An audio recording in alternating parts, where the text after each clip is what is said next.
CET Math Review. Find AB for the given figure. So, tandaan nyo lang yung formula kapag sa circle may dalawang intersecting chords. Bale, ang relationship or formula natin is AK times BK is equal to CK times DK. Yan. So, substitute natin. Ano si AK? Si AK hindi natin alam. So, AK pa rin as is muna unknown. Si BK, 5. Si CK, 2. Times si DK, 20. So, masasolve natin si AK. So, bali 5 AK na to is equal to 2 times 20, 40. Yan. To solve for AK, divide both sides by 5. Cancel. So, AK is 40 divided by 5, 8. Kaso, ang hinahanap is AB. Diba from the figure AB is AK plus BK.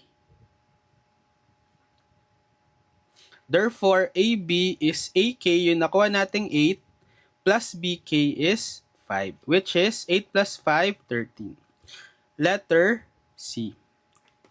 What is the value of quantity cosine 45 degrees plus sine 45 degrees square? So, sagutan natin. So, ano daw value ng cosine 45 degree plus sine 45 degrees squared? So, kahit hindi nyo ito i-calculate, kasi special angle yung 45 degree makukuha nyo yung cosine yan tsaka sine.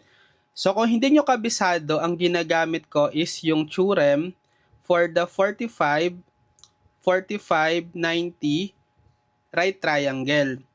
So, kapag meron tayong 45, 45, 90, ibig sabihin nun, yung interior angle sa right triangle is 45, 45, tsaka 90. Makukuha nyo yung relationship ng mga dimension. Okay, so let's say, 1 yung dalawang leg natin. Kasi kapag 45, 45, isosceles right triangle yan. So, congruent. So, kung 1 unit, itong dalawang leg, ano yung automatic na hypotenuse niya? By 45, 45, 90, square root of 2.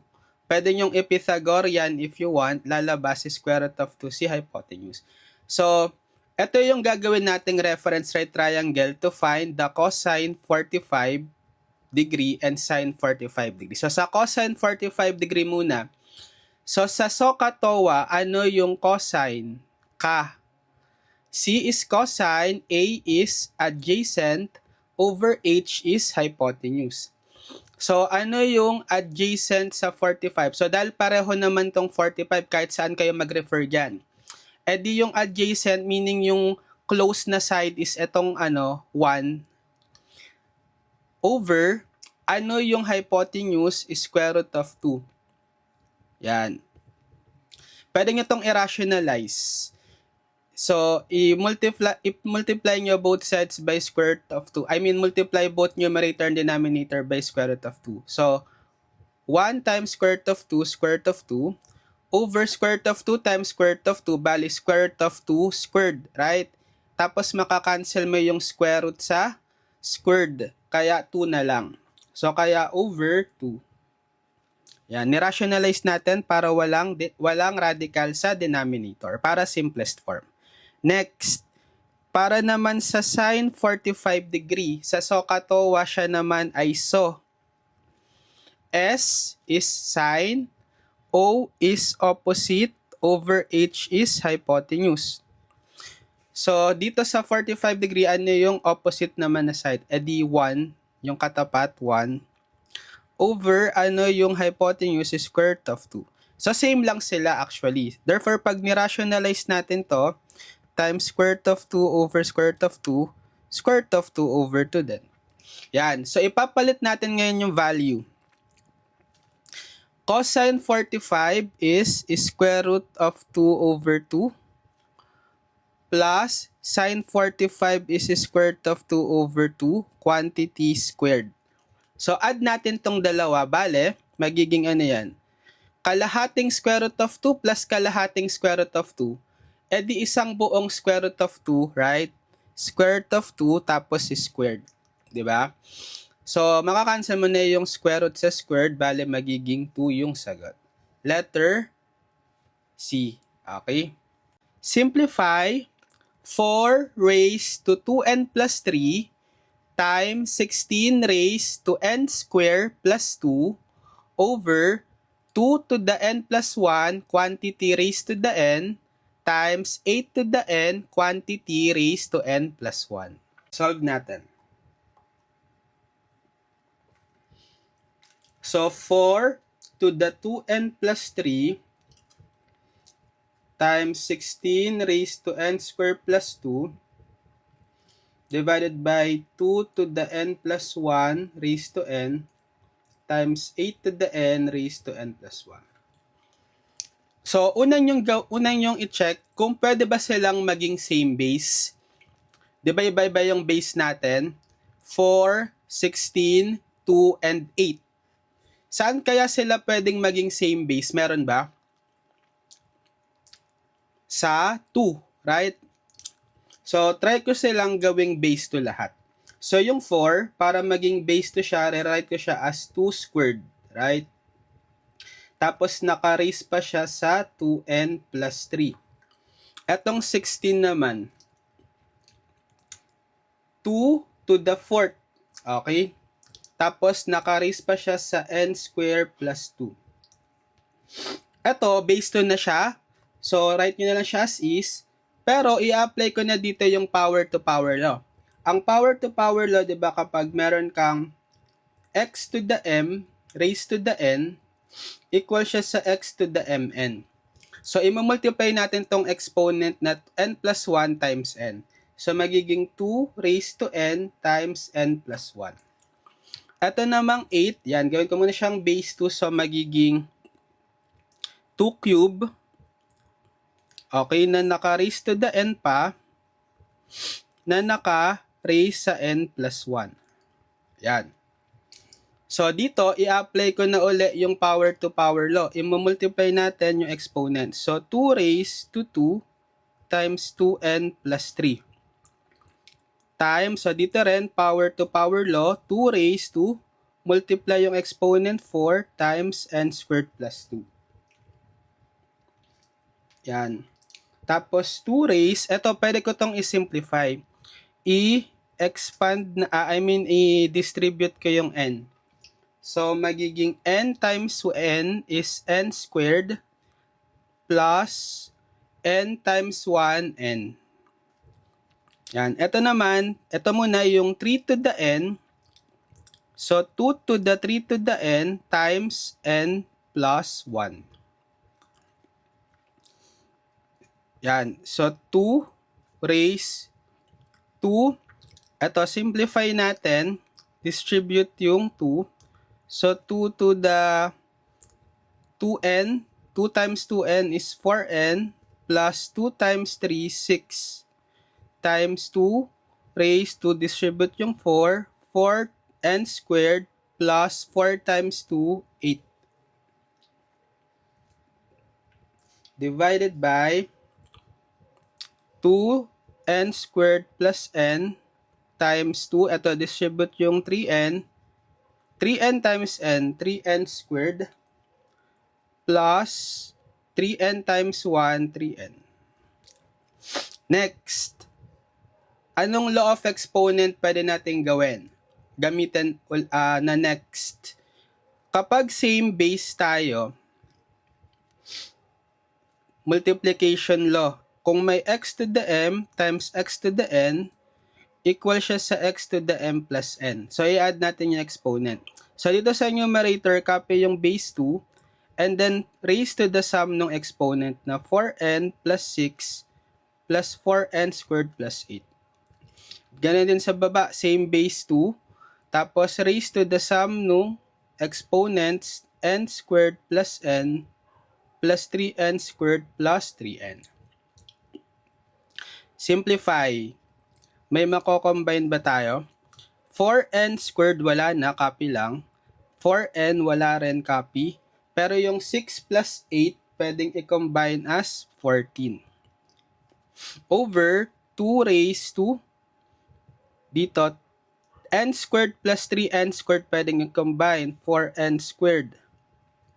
Plus n plus 3n, 4n. Yan.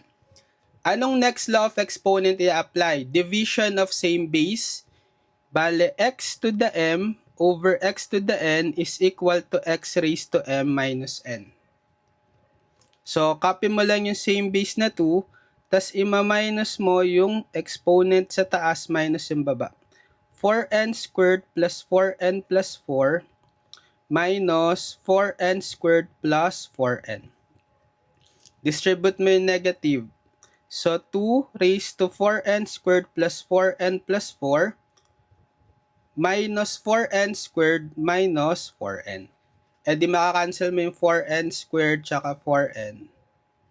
Ay, ano to? 14 pala to, sorry. 14. 14. Yan. So, ano natira? 2 to the 14. 2 to the 14 ito. Letter D. Okay. Given f of x is equal to 3x squared plus 5x minus 2 and g of x is 2x minus 3, find f of g of 2 plus f of 3 times g of 2. Sige, sagutan natin.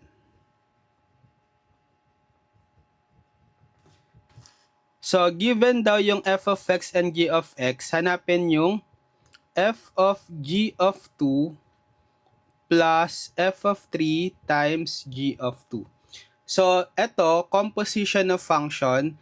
So, yung pinaka-innermost muna yung hanapin ko dito. Yung g of 2. Okay? So, yung g of 2, ibig sabihin, ipapalit mo sa x is 2.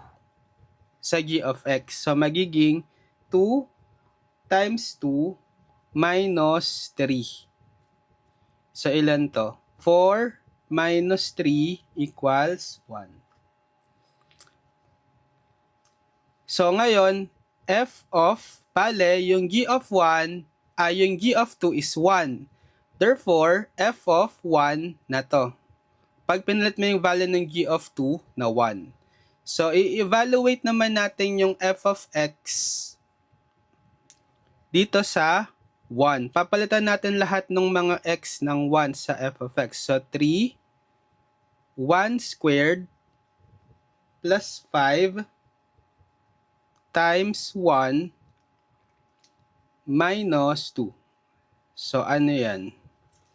3 times 1 squared, 3 pa rin yun. Plus 5 times 1, 5 minus 2. So, 3 plus 5, 8 minus 2, 6. So, ito na yon. Ano na siya? 6. 6 na yung value niya. Plus f of 3 times g of 2. Yung g of 2 meron na tayo, di ba? 1. So, f of 3 na lang. So, i-evaluate naman natin yung f of x sa 3. Papalitan natin yung mga x ng 3. 3 times 3 squared plus 5 times 3 minus 2. So, 3 times 3 squared is 9 plus 5 times 3, 15 minus 2. So, 3 times 9, 27 plus 15 minus 2. 27 plus 15 is 2, 42 minus 2, 40, right? So, ibig sabihin 40 itong f of 3. So, ano na yung magiging answer natin? 6 plus 40 times 1, 46. Tama. Letter C. find the inverse of f of x equal to square root of x minus 1 over 2. Sige, solve natin. So, ano raw yung inverse ng f of x equal to the square root of x minus 1 over 2? Paano maghanap ng inverse? So, yung f of x, gawin nyo muna siyang y. Let f of x be equal to y, so magiging y is equal to the square root of x minus 1 over 2. Tapos, pag baliktarin natin yung position ng x and y. So, itong y, gagawin ko siyang x. Tapos, itong x, gagawin ko siyang y. Tapos, isosolve natin itong bagong equation explicitly for y in terms of x. So, solve natin si y dito sa equation. Alisin ko muna yung square root. So, i-square ko both sides. Bale, magiging x squared is, so makakancel mo na yung square root sa square. Y minus 1 over 2 na lang. Then, cross-multiply ko dito si 2. Magiging 2x squared is equal to y minus 1. Diba, isa-solve ko si y. So, itatranspose ko si negative 1 sa kaliwa. So, therefore, y is equal to 2x squared. Pag tinranspose mo yung negative 1 from right to left, ma-opposite sign siya. Magiging positive 1. So, therefore, ito yung value ng y. Y is 2x squared plus 1. Tapos, itong y na to, papalitan mo na lang siya ng notation for the inverse of function na f of negative 1 of x. Equal na siya dito sa 2x squared plus 1. So, therefore, ito na yung sagot. Letter A. Simplify 4p2 plus 3c1. Sige, solve natin. So, simplify yung 4 permutations 2 plus 3 combination 1. Anong formula ng NPR? Formula ng NPR is n factorial over n minus r factorial. Formula ng NCR. N factorial over n minus r factorial times r factorial. So, i-plug in natin dito. Bale, dito sa permutation, yung 4, siya si n, right? So, 4, n is 4, and r is 2. So, 4p2 is, following the formula, 4 factorial over 4 minus r na 2, 4 minus 2 factorial plus, sa dito naman, sa 3c1, ano yung n? N is 3, r is 1. So, using the formula, equal siya sa n factorial, 3 factorial, over n minus r. So, 3 minus 1 factorial times r factorial, 1 factorial. So, magiging 4 factorial over 4 minus 2 is 2 factorial. Plus 3 factorial over 3 minus 1 is 2 factorial times 1 factorial. Pero paano i-simplify yung factorial, i-evaluate? So, pag 4 factorial, simulan nyo sa 4 times, bawas lang kayo ng bawas ng 1. So, next is 4 minus 1, 3 times, next is minus 1 yung 3, 2 times 2 minus 1, 1. Stop na kayo kapag 1 na. Okay? Over, so si 2 factorial naman. Start kayo sa 2 times 1. Plus, sa dito naman sa 3 factorial, start ka kay 3 times 2 times 1. Over 2 factorial, 2 times 1 times 1 factorial is 1. Palaging 1 yung dulo. Yan. So, kung i-simplify natin ito, cancelin lang natin itong 2 and 1. Bali, 4 times 3 na lang to, or 12. plus, ito, cancel mo yung 2 and 1, 3 na lang. So, 12 plus 3 is 15. Letter C. A card is drawn from a well-shuffled deck of 52 cards. What is the probability that a card drawn is a face card? Sige, solve natin. So, ano ba yung probability? Okay, probability of an event, let's say event A, is equal to the number of elements of that event divided by the number of sample space. So, yung event A natin is getting a face card from the sample space na 52. So, ano yung N of S natin? N of S, di ba? Yung pagkukuhaan mo ng card, total of 52. Di ba? So, N of S is 52. Ano yung number of elements sa A? So, kung familiar kayo sa card, ano yung mga face card? Di ba merong Jack, Queen, tsaka King na may tig-a-apat na shape. 'Di ba? Yung heart, diamond, spade, tsaka flowers. Tama? So, tig-a-apat na shape bawat face card na Jack, Queen, King. Ilan 'yon? 3 times 4 kasi tatlong face cards, Jack, Queen, King times tig-apat na shape, 4, so 12. Kaya, ang probability nung event A natin is N of A, 12, over yung sample space, 52. Tapos kung pwede pang i-lowest term nyo pa. May GCF ba yung 12 at 52? Yes, 4. So, di-divide natin both numerator and denominator by the GCF 4. So, 12 divided by 4, 3, over 52 divided by 4, 13. So, the answer is 13. 3 over 13. Letter B. Simplify ln e to the x over e to the x minus 1. Sige, solve natin. So, maraming method to simplify ito.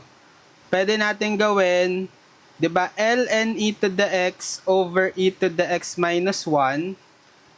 Pwede, kung gusto nyo, by law of exponent. Kasi same base tayo eh. Ano to? E to the x minus 1 pala yan.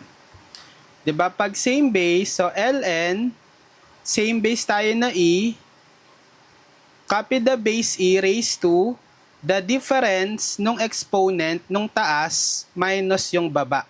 So, x minus 1.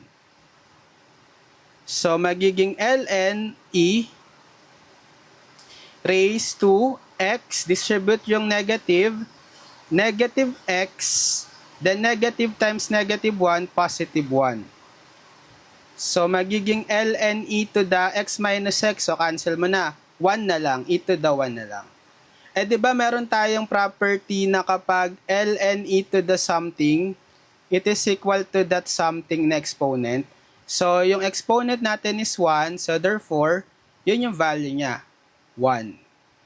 Okay? Or pwede rin, ganito gawin nyo, kung gusto nyo yung method 2, ln, by using the division law of logarithm, yung ln x over y is equal to ln x minus ln y, magiging ln e to the x minus ln e to the x minus 1. Right? So, same lang sila. Eh, ito nga ln e to the x is equal to x. So, x minus ito, ln e to the ito. So, x minus 1. So, kaya, pag sinimplify mo to, distribute mo ngayon yung negative, x minus x, tapos negative of negative 1, positive 1. So, cancel mo yung x, natira is 1. So, same lang. Gets?